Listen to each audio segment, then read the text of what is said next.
Will you marry me? Isn't that a line that many women dream of hearing? Indeed, I've fantasized about it myself, and it always warms my heart when I hear it in dramas. But I never expected to hear it under these circumstances. We're at a high-end restaurant, a place known by all the locals. Surely, it's a perfect spot for a proposal. But the man proposing is Roy. In front of Roy sits not me, but a younger woman. Michelle has lost all her charm since we got married. Even so, his selfish behavior is inexcusable. I can still date younger women, you know. I'm a good-looking man. Did I really raise such a deluded man? I'm filled with regret and introspection. Doesn't he feel ashamed of his own words? I never knew Roy was this foolish. His past foolish statements come back to haunt me. It's my money, so I can spend it however I want, or I'll do as I please. Roy had become completely dependent on my earnings. I'm disappointed in my lack of judgment. The struggles of our life together and my hidden irritation. It seems like it's time to let it all out. And I'm not the only one who's suffered. I want to laugh off the chaos Roy has caused and watch him fall. I'm Michelle, a 39-year-old office worker in a regional city. It's not a big city, but it has everything necessary for raising a family, attracting many families from other areas. I have an 11-year-old son, Ken. Ken is a source of pride, excelling in both academics and sports. Talking to him feels like chatting with a friend, and it's very stimulating. I met my husband, Roy, in town. He approached me, which was unusual for him. When he first spoke to me, he seemed serious, wearing silver-rimmed glasses and a suit. Stumbling over his words, he said, "I've never done this kind of thing, but I'm serious." I sensed something trustworthy in him. Our relationship with Roy progressed smoothly, leading to marriage. I still remember his proposal. "Will you marry me?" It was a support for me even when times were tough. Roy was successful at work, having been promoted to a managerial position last year. His salary had increased, and he was happy about it. Then suddenly, Roy started complaining of ill health and began missing work. At first, I thought it was just a cold, but it turned out to be more serious. He wasn't physically ill, but mentally strained, leading to a long-term leave. I was confused, having never dealt with anything like this. My parents both worked, and I had never seen them take a day off. But nowadays, it's common for people to take time off for mental health. I read everything I could find, trying to make life easier for Roy. Initially, Roy rested at home, but he soon started going out daily, supposedly for medical appointments. I was worried but respected his decision to go out. Our first problem was money. Obviously, his salary stopped during his absence. Thankfully, we received some financial support from his insurance, but Roy didn't contribute to the household, claiming the expenses were for his treatment. I had to manage the household on my salary alone. With rent, groceries, and utilities, the list of expenses was endless. If I hadn't been saving since the beginning of our marriage, we would have been in trouble. Though sick, Roy showed no remorse. Instead, he started complaining about the meals. "Hey, there used to be salad with stew. Why not today? Fresh veggies are expensive. We have more bread instead, so bear with it. I can't eat this. I'm going out." "No, we'll run out of money." "It's my money. I can spend it however I want." After arguing, Roy stormed out of the house. Ken quietly eats the stew without any side dishes, without complaining. "Mom, your stew is delicious just by itself. Should I also start saving on snacks or something?" But I didn't want to make my child suffer because of money issues. "Ken, you don't have to worry about that. Eat as much as you like." I felt saved by my son's kindness. When Ken finally went to sleep, Roy returned home. From the way he entered our bedroom, it seemed like he had been drinking. "Is it okay for you to drink alcohol while you're under treatment?" "Stop nagging. Worrying about small things like that is the worst thing for me. I'm gonna do what I like." "Have you been skipping the medication the doctor prescribed recently?" "It depends on how I'm feeling. Sometimes it's better not to take them. You shouldn't interfere. Roy wouldn't share the details of his treatment and seemed irritable every day. But there were days when he seemed elated, especially after returning from his outings. Those times, he usually smelled of alcohol, and sometimes there was a faint scent of shampoo. Maybe he's going to the gym for health reasons? I wished he would rest more at home and return to work soon. The difficulties of Roy's health situation were becoming more apparent. Eventually, we reached a point where our finances couldn't keep up. I switched to a cheaper phone plan and reviewed our life insurance, but there was nothing left to cut back on. Reluctantly, I had to cut Ken's private tutor. Ken had been aiming for high grades since he was young. It was Roy's wish, and Ken never complained, enjoying his studies. But now, we couldn't afford the expensive fees. I cautiously brought this up with Ken. Ken, I need to talk to you. Can we consider quitting classes with your tutor? Does that mean I'm also giving up on the exams? No, I'll try to save more money, and hopefully, your dad will get better.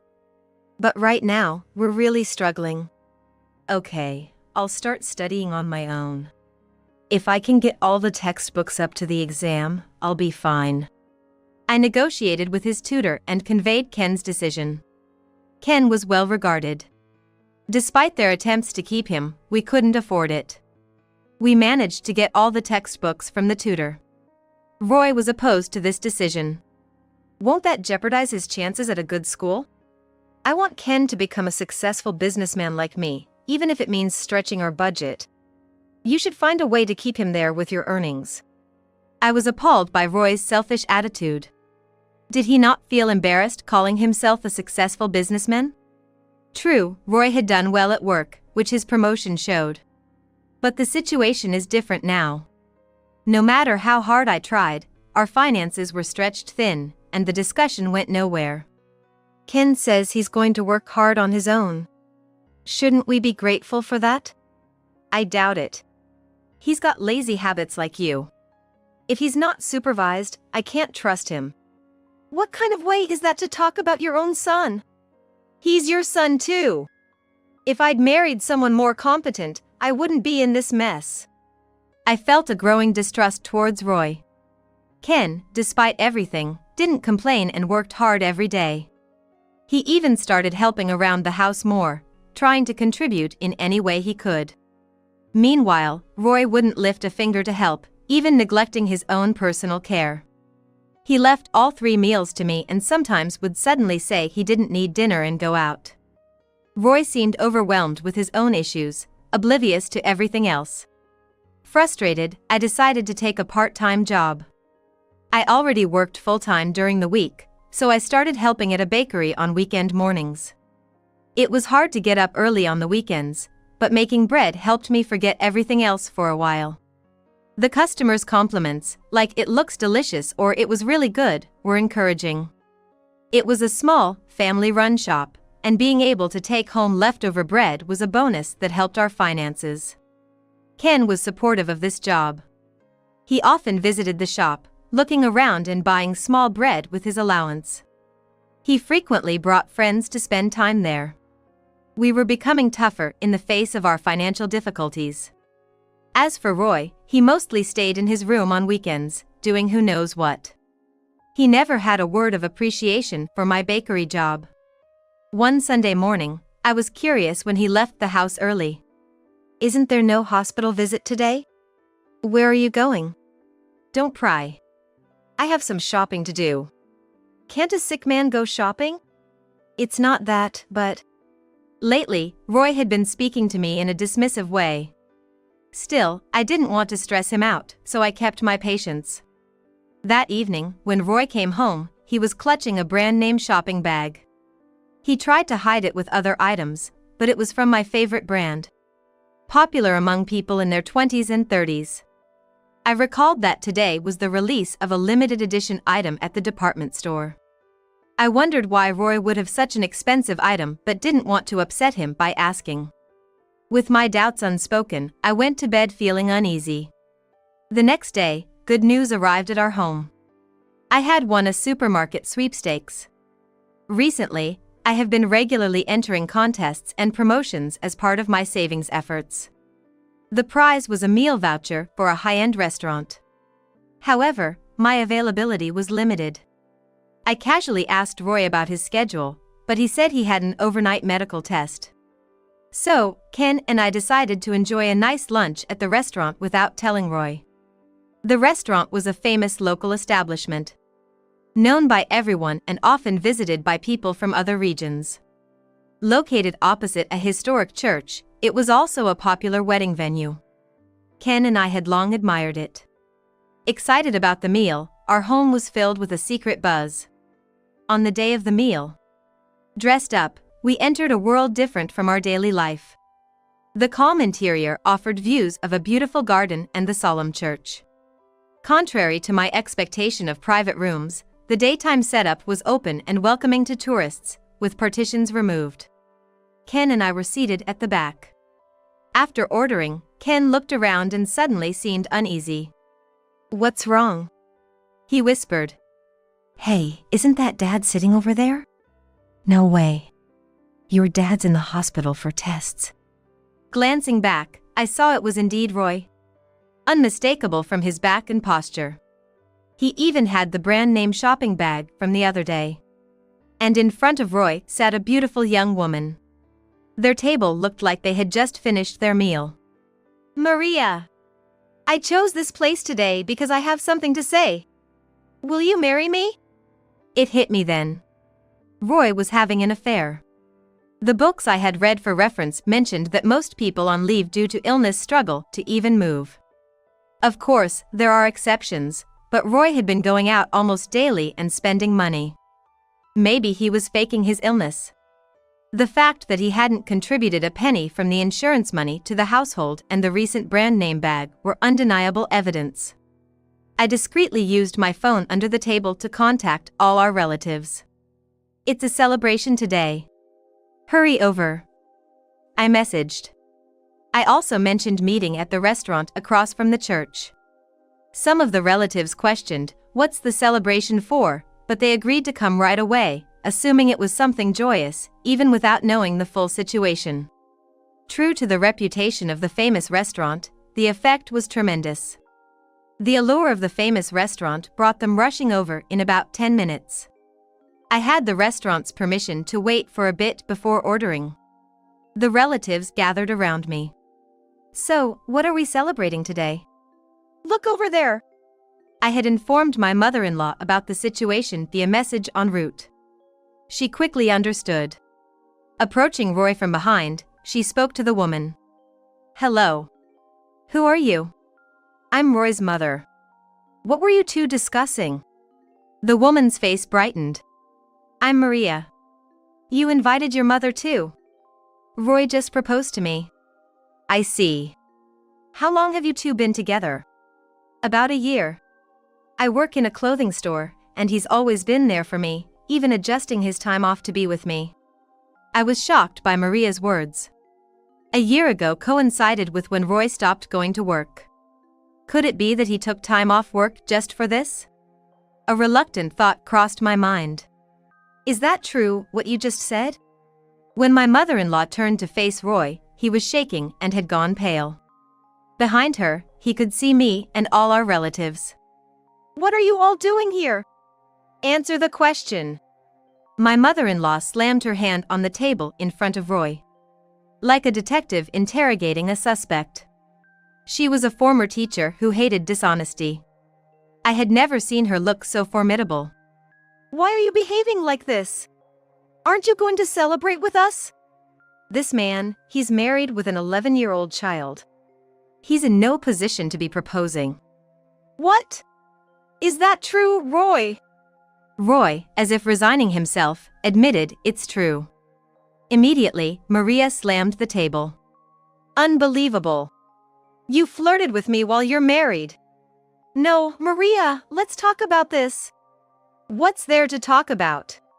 I was appalled. Roy had even flirted with Maria. He had used his seemingly respectable appearance as a cover to do as he pleased. But Roy was not an especially charming man. At best, He was a middle-aged man whose only merit was being thin. I got tired of Michelle.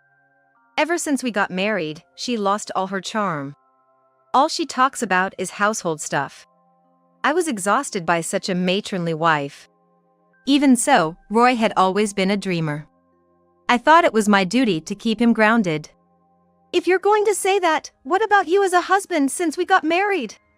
You always wear the same clothes, don't care about your hairstyle, and have never helped around the house. I'm the breadwinner. That's a man's charm. You just exposed yourself. Then what charm do you have now when you're not working? I was disappointed in Roy's reasoning. After all, he was in no position to criticize anyone.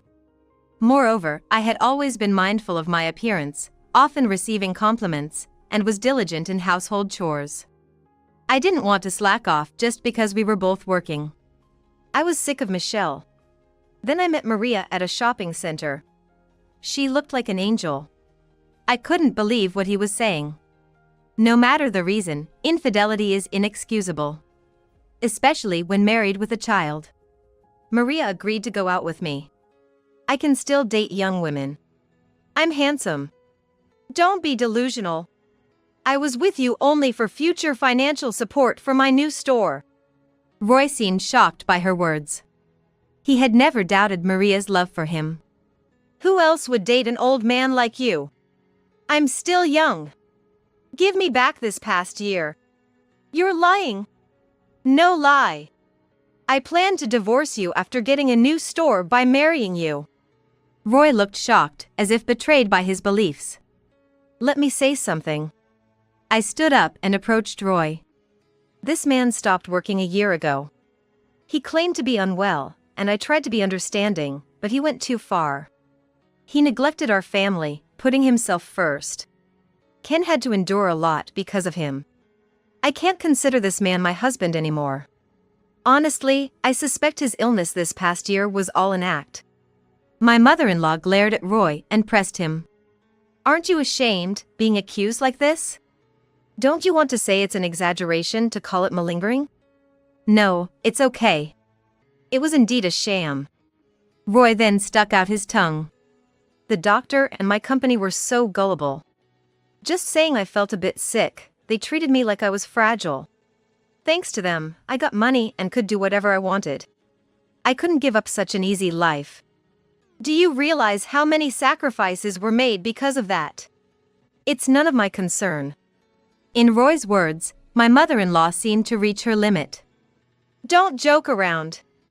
Michelle came to me for advice several times. What do you think of her feelings? I'll live a life that's suitable for me. It's a new beginning with Maria. Now, if you understand, please don't interrupt my proposal. That's when Maria spoke up. I'm not breaking up with him until I get compensation for tarnishing my reputation. Sure. I'll also demand child support and the living expenses you squandered this past year. Roy found himself between Maria in front of him and me behind, with no allies to turn to. He started receiving jeers from the relatives. A waiter approached our table and gently suggested, "Excuse me, it seems to be about time for you to leave." They wanted us outside to avoid disturbing the restaurant's atmosphere. We all moved to the church outside the restaurant. Roy, what's the truth? Tell us from your own mouth. It's true that I've been seeing Maria for the past year. So, the illness was all fake, right? Yes. Pretending to be sick meant I could take time off work and see Maria easily. I used the insurance money for gifts, and I did some part-time work for the extra cash. This entire year was a result of Roy's selfish actions. It felt foolish to have supported such a man, adjusting my and Ken's lives for him. It was all because of you. You liar. You traitor. From the relatives came comments like, "How could you neglect such a good wife?" and "I'm cutting ties with you. Let's get a divorce." Wait, now that Maria is gone, you're all I have left, Michelle. So, I'm just your second choice. What if Maria changes her mind and wants to marry you? Then, I'd go with Maria. It's natural for a man to switch to a better woman. I was disgusted. Roy still didn't understand his situation. One of the relatives muttered, "He's a real idiot." Hold on, I'm not changing my mind. I'm done with this lowlife. I get it. That was just a hypothetical scenario. But now it's clear how much of a scumbag Roy is. Without Michelle, who will cook and do laundry for me? Can you believe this guy? Then my mother-in-law stepped forward. I didn't raise you to be such a son. Her loud voice echoed in the shrine. All I've heard is self-centered excuses. Are you even human? I feel the same way. How do we fix this scum? It's impossible. But committing insurance fraud is a serious crime. I won't help him even if he comes crying to me. My mother-in-law was resolute. Come on, Michelle, help me. No. I'm cutting ties with you. Make sure you don't miss any payments I mentioned earlier, no matter how broke you are. That day ended with everyone condemning Roy.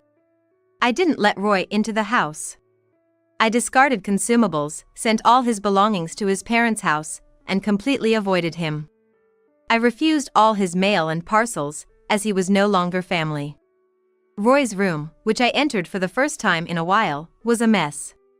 I found numerous receipts, revealing he'd spent a lot on Maria. It also turned out that his supposed hospital stays were actually trips with Maria. I boxed up the travel photos and souvenirs as evidence of his affair. It seemed Roy planned to quit his job, take my earnings, and remarry Maria. Unbeknownst to us, there were other witnesses at the restaurant. Executives from Roy's company.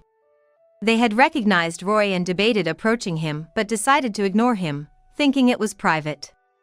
However, they overheard our conversation and were shocked. Roy's infidelity and fraudulent sick leave enraged the executives. Roy underwent a thorough investigation. It revealed that 90% of his doctor's visits were lies. Mostly to meet Maria. Effectively, Roy, a manager, was skipping work to see a woman. He even lied to doctors for a false diagnosis. This scandal reached the news. And Roy was fired, making re-employment difficult. Not only the company, but the insurance agency also began investigating. They confirmed the fraud. As my mother-in-law said, Roy faced criminal charges for fraud. He was thoroughly interrogated and lost his freedom. I informed the relatives about the restaurant incident. Their dissatisfaction exploded, having previously given Roy the benefit of the doubt due to his illness. Some had even lent him money for treatment. Everyone had been genuinely concerned about Roy and sincerely hoped for his recovery.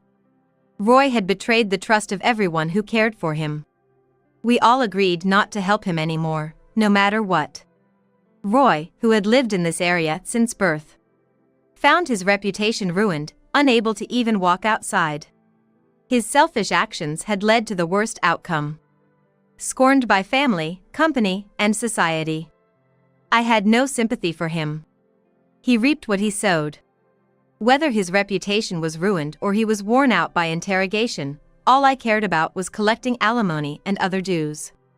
I resolved never to show mercy. Now, Ken and I started a new life. Ken, always close to me, could talk about anything. My in-laws, aware of the ordeal, offered their support. Ken is now studying hard again for exams using his tutor. After witnessing this whole ordeal, he's now aspiring to become a lawyer. I'm looking forward to my capable son's future. With new goals in sight, the bond between us, mother and son, has strengthened, and we're moving forward together.